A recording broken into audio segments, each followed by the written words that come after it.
Hi and welcome to this edition of Out the Box. My name is Paul. Today we're going to be having a look at one of our other popular Sophos XG series. This is the XG135. We're going to be looking at the wireless model, but it's exactly the same as the non-wireless model other than it has antennas on the outside of it. Comes in a box much like this. At the top of that box you have a Sophos welcome box. Let's just open that up for you. You have at the top here your QR code, and that's everything to get you connected and help you start the registration process.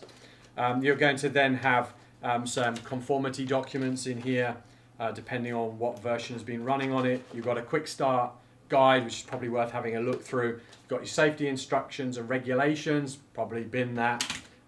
This is a small form factor PC in essence, so it is a desktop model. So you do get a set of rubber feet there that you could put on the bottom, then mount it on a tray or on a cupboard or wherever you're going to put that.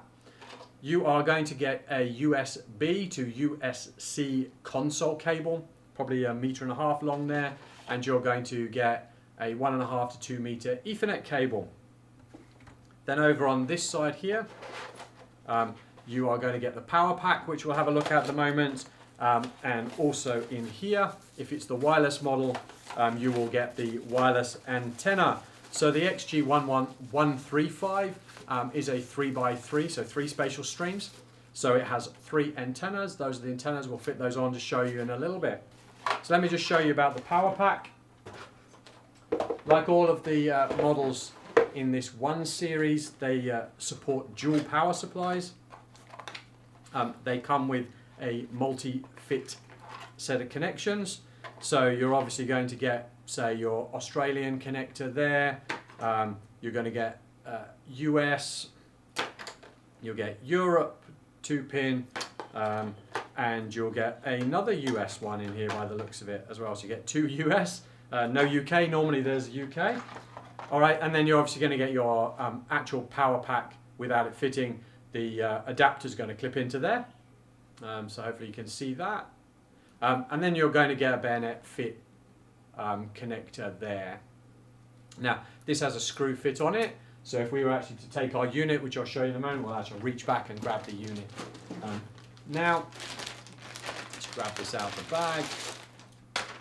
bag. We can plug this into the power. I'll show you the unit in a moment. Plug this into the power, do it up nice and tight. And then it doesn't come undone. Now obviously this is useful because most of these probably go in a rack on a shelf, and all the connectors are at the back. And obviously when you come to pull it forward, some vendors, the power supply falls out of the back, which is not what you really want to happen when you're trying to do a very quick upgrade.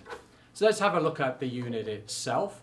Like I said, this is the XG135 revision 3. So obviously across here we've got our Ethernet indicators to show us what we're doing on all the ports at the back. We've got an 8-port switch in essence at the back here.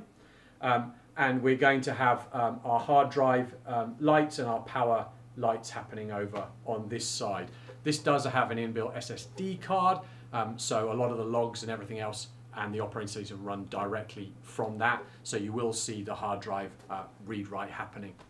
Now, this isn't a rack mount unit. There are a number of rack mount kits available. It is side vented. You can see that there.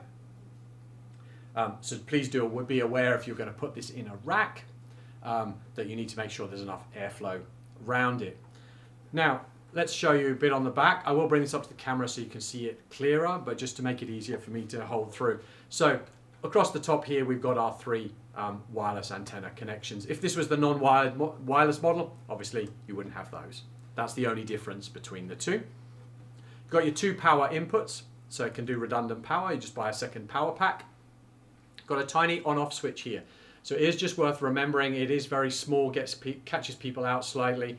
So do remember when you get this out of the box and turn it on the first time, might always power up because you haven't turned it on. We're going to have an HDMI connector and a USB. Second, we've got a we've got a USB-C connector here, which is connected to our RJ45 console cable connector, so we can use both of those. And we've got another USB port underneath. Like I said, this is a small factor PC essentially. So there is a limited amount of config you can do through the console. or you can do it if you plug in a monitor, a keyboard and a mouse. Often this is used for if you've managed to set the subnet wrong or the IP incorrectly and you can no longer get to it remotely. It's a great option there to be able to plug a keyboard, mouse and monitor in and be able to update those things directly on the unit. We then have an SFP port. This is not an SFP plus, this is an SFP, so this does 1 gig a second. There is a module that you can purchase, a DSL module, a VDSL module. So that for here in Australia for NBN, if you've got fiber to the node, or FTTC for a lot of other parts of the world. So that's a fantastic option to be able to bring internet connectivity directly to the device. We then have an 8-port switch essentially here. We've obviously got one WAN, one LAN.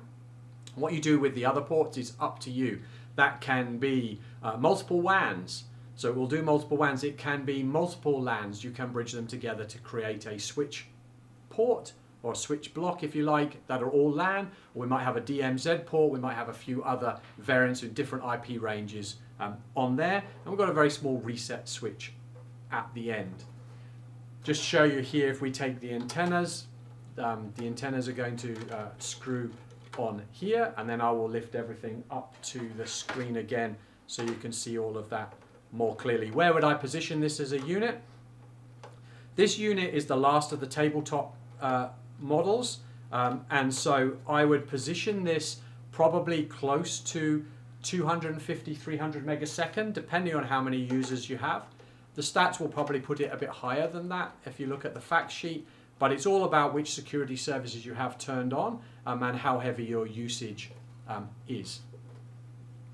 So I'm sitting this probably about 250 megasecond, maybe 300, 350, but somewhere around that area. So I'm just going to lift this up to the camera. There we go, a little bit more so you can see that more clearly. The one thing I didn't talk about here, there's an expansion bay. There's a 4G module that fits for this. There's also a second Wi-Fi module that you could have in there. So do look on our website for those. So just a reminder, we've got our power along here. I might just bring these antennas to the side a little bit so I can probably lift that up a little bit closer for you.